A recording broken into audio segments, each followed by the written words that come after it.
আমাদের জীবন কেমন? পদ্মপত্রে বারিবিন্দু যেমত চঞ্চল, মনুষ্য জীবনও হয় তেমনই চপল। যেমন পদ্মের পাতায় জল টলমল করছে, আমাদের জীবনও কিরকম। তা আমরা যদি ভাবি যে বুড়ো বয়সে আমরা দীক্ষা নেব, বুড়ো বয়সে ধর্ম করব, বুড়ো বয়সে মন্দিরে যাব, তা বুড়ো বয়স পর্যন্ত আমরা যে বেঁচে থাকবো এর গ্যারান্টি আমাদের কে দেবে? কেউ জানি না আমরা। আমাদের সৎসঙ্গীরা সব দৌড়াদৌড়ি করে সব জায়গায়। আমরা ভার্সিটিতে যাই, স্কুলে যাই, বাড়ি বাড়ি যাই, ছেলে মেয়েদের বলি তোমরা দীক্ষা নাও। কয়েকদিন আগে ফেসবুকে একটা ভিডিও দেখলাম, কি ঠাকুরের দীক্ষা নিয়ে দিয়েছে কেন? এই কারণে তার বাবা খুব রেগে গিয়েছে, অসন্তুষ্ট, এমন ভাবে আমাদের গুরু ভাইকে চাষ করছে, বোধ হয় কি অকারেন্স করে ফেলেছে। দোষ কি তার? তার দোষ হলো তার মেয়েকে দীক্ষা দিয়ে দিয়েছে, এটা দোষ। আমাদের মেন্টালিটি চিন্তা করেন, ঠাকুরের দীক্ষা নিয়ে দিয়েছে এইটা দোষ, কিন্তু মেয়ে চলে যাচ্ছে ওই জায়গায়, ছেলে চলে যাচ্ছে ওই জায়গায়, সেগুলোতে আমাদের কোনো ইয়ত্তা নেই, কোনো খোঁজ খবর নেই। দীক্ষাটা কেন দিল? যেমন আজকে এখানে অনেক ছেলে মেয়ে আছে, এরা দীক্ষা হয়তো নিয়ে যাবে, কেউ হয়তো নিয়ে যাবে।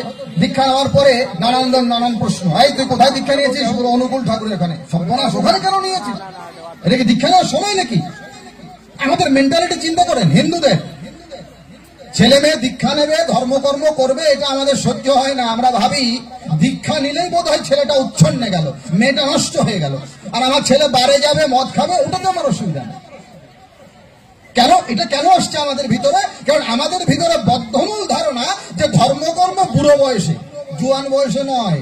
এটাখানে আমরা সৎসঙ্গ যুব সম্মেলন করছি, আমার বিষয়টা দেওয়া আছে সৎসঙ্গ বিস্তারে যুব সমাজের দায়িত্ব। আজ থেকে বহু বছর পূর্বে স্বামী বিবেকানন্দ বলেছিলেন, আই ওয়ান্ট ইয়ং ব্লাড। বুড়োদের দরকার নেই, আমার যুবক দরকার। কারণ আদর্শ বহন করার মতো ক্ষমতা যুবকদের রয়েছে, যুবকদের মধ্য দিয়ে সেই আদর্শ প্রবাহিত হবে। আজকে যারা যুবা রয়েছে, যুবতী রয়েছে, কুমার রয়েছে, কুমারী রয়েছে, কিশোর রয়েছে, কিশোরী রয়েছে, তাদের ভিতরে এখনই যদি ধর্মভাব না জাগে, তাহলে তাদের দ্বারা ভবিষ্যতে ভালো কিছু হবে এমনটা আশা করা যায় না। এ কারণেই শ্রীমদ্ ভাগবত মহাপুরাণে লেখা আছে, যখন প্রহ্লাদের বন্ধুরা প্রহ্লাদকে তিরস্কার করছিল, এই তুমি এই ছোট বয়সে হরি হরি করছো, এই ছোট বয়সে কৃষ্ণ কৃষ্ণ করছো, এইটা কি হরি বলার সময় নাকি? আজ থেকে ৫,৫০০ বছরেরও আগের ঘটনা বেদব্যাস লিখেছিলেন, আর তারও আগের এই ঘটনা ঘটেছিল সত্য যুগে। তখনও প্রহ্লাদের বন্ধুরা বলতো, এই তুমি এত ছোট বয়সে দীক্ষা নিয়ে, এত ছোট বয়সে নারদের কাছে ভজন শিখেছো, দীক্ষা নিয়েছো, এই বয়সে কি হরি নাম করে নাকি? আমি গতকালকে ফেসবুকে ভিডিওটা দেখলাম আর ভাবলাম যে হ্যাঁ, এরকমই তো ঘটেছিল। প্রহ্লাদ কেন নারদের কাছে দীক্ষা নিল? ধ্রুব কেন নারদের কাছে দীক্ষা নিল? প্রহ্লাদ কেন হরি নাম করছে? এইটা তার বন্ধুদের সহ্য হচ্ছে না, তার বাবার সহ্য হচ্ছে না। কেন? না, এই বয়সে কি ধর্ম হয় নাকি? প্রহ্লাদ উত্তর করেছিলেন, শোনো, কৌমার আচারে প্রাজ্ঞ ধর্মান ভাগবতানিহা দুর্লভম দেহ মানুষ্যম তদপি ধ্রুবয়ার্থদম। ভাগবত ৭ম স্কন্ধের ৬ষ্ঠ অধ্যায়। প্রহ্লাদ বুক উঁচু করে বলেছিলেন, শোনো, ধর্ম যদি করতেই হয় কৌমার আচারে প্রাজ্ঞ, কিশোর বয়স থেকে, কুমার বয়স থেকে, যৌবন অবস্থা থেকে ধর্ম করতে, বুড়ো বয়সে ধর্ম হয় না। আজকে শুধু ঠাকুর অনুকূল চন্দ্রের ভাবাদর্শে এই সৎসঙ্গের আন্দোলন তাই করছে। কিশোর অবস্থা থেকে তার ভিতরে ধর্মের ভাবকে প্রবিষ্ট করা, যুবক অবস্থা থেকে ধর্মের ভাবকে প্রবিষ্ট করা। কেন? আজকে যারা কিশোর রয়েছে, কিশোরী রয়েছে, যুবক রয়েছে, যুবতী রয়েছে, এরা পরবর্তীতে পিতামাতা হবে। কি করে সুসন্তান আনতে হয়, কি করে সুসন্তানকে মানুষ করতে হয়, সন্তানের সুশিক্ষা কি করে হয়, এটা পিতামাতার দায়িত্ব।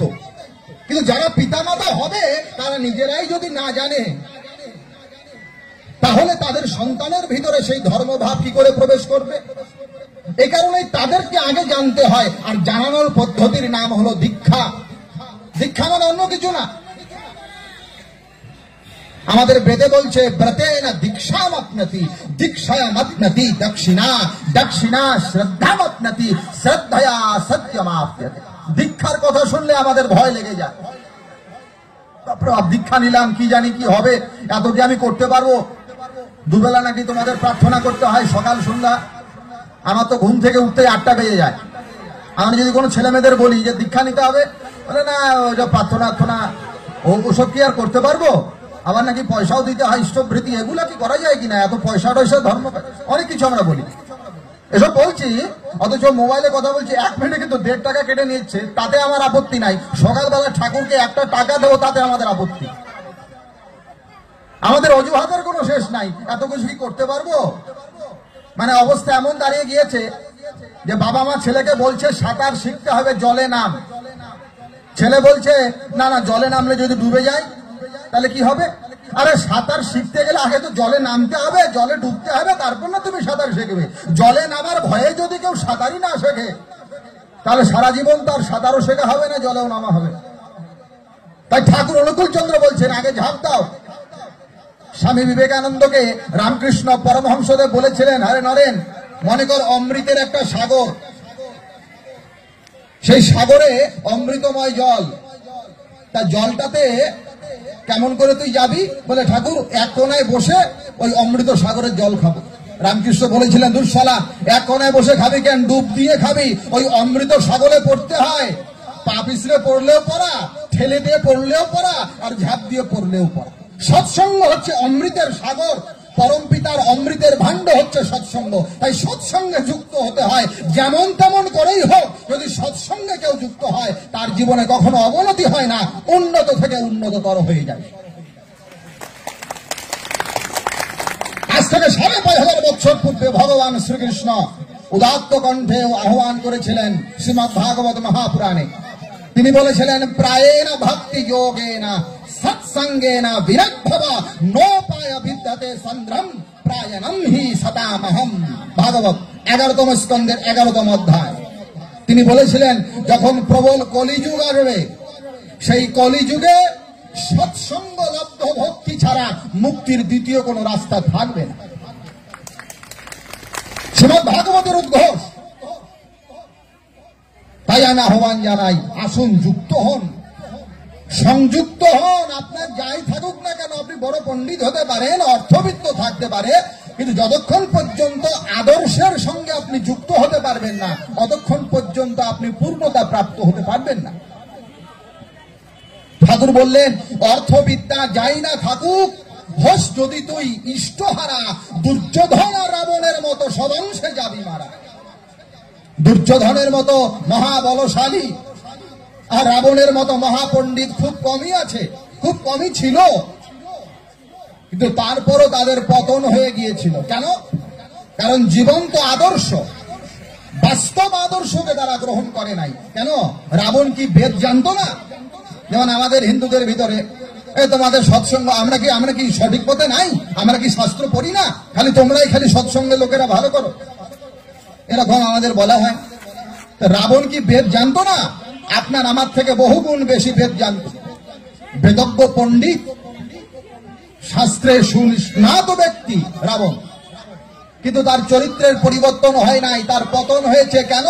কারণ জীবন্ত বেদ, সেই মর্যাদা পুরুষোত্তম ভগবান রামচন্দ্র, যিনি বাস্তব বেদের মূর্তি, তাকেই সে গ্রহণ করে নাই। ঠাকুর ওই জন্য বললেন, বেদ পাঠি তুই হলি কতই, মূর্ত বেদ কি পেয়েছিস? ওই মূর্ত বেদের বিনায়নে বেদটাকে তুই সাজিয়ে নিস। আমার জীবনে একজন বাস্তব বেদান্ত মূর্তি থাকতে হবে, প্র্যাকটিক্যাল ম্যান। এই কারণেই বেদ বলছে, পরীক্ষালোকান কর্মচিতান ব্রাহ্মণো নির্বেদ মায়া নাস্তকৃতঃ কৃতেন তদ বিজ্ঞানার্থম স গুরুমিভাবি গচ্ছেৎ সমিত্পানি শ্রোত্রিয়ম ব্রহ্মনিষ্ঠম। মুন্ডক উপনিষদ 1ম অধ্যায়ের 2য় মুন্ডক 12 নম্বর মন্ত্র। বেদ বলছে, যদি বুঝেই থাকো সংসার আসার আর মোক্ষ বা কৈবল্য প্রাপ্তি করতে চাও, আনন্দ প্রাপ্তি করতে চাও, তাহলে এক্ষুনি যাও কার কাছে? শ্রোত্রিয়ম ব্রহ্মনিষ্ঠম, যিনি both theoretical man and practical man, এমনতর তত্ত্বদ্রষ্টা, এমনতর আদর্শের কাছে গিয়া তোমার আত্মনিবেদন কর।